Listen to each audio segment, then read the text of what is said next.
तीनों कृषि कानूनों के खिलाफ दिल्ली की सीमाओं पर पिछले 9 महीने से किसान आंदोलन कर रहे हैं और सरकार से इन कानूनों को रद्द करने की मांग कर रहे हैं, लेकिन सरकार अपने फैसले को बदलने को राजी नहीं है। सरकार का दावा है कि कृषि कानून किसानों के फायदे के लिए हैं, लेकिन किसानों को इन कानूनों से डर लग रहा है और किसानों का ये डर सच साबित भी हो रहा है। तो आखिर क्या है किसानों का डर, जानेंगे इस रिपोर्ट में। पिछले नवंबर से कृषि कानूनों के खिलाफ दिल्ली की सीमाओं पर धरना दे रहे किसानों का डर अब सच साबित होने लगा है।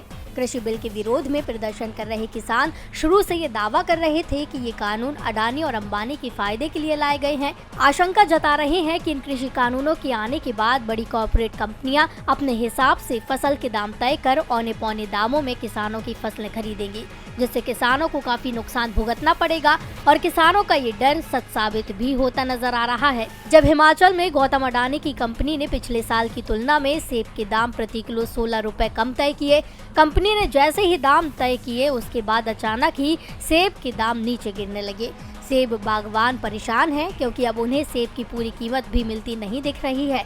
अब हिमाचल कांग्रेस ने किसानों के हित में सरकार और कंपनी के खिलाफ मोर्चा खोला और शिमला में मौन धरना किया। हिमाचल कांग्रेस अध्यक्ष कुलदीप सिंह राठौर ने कहा कि राज्य सरकार ने अडानी को राज्य में स्टोर खोलने के लिए भारी सब्सिडी दी थी, लेकिन अब ये हिमाचल के बागबानों से सस्ता सेब खरीदकर उन्हें महंगे दामों में बेच रहे हैं।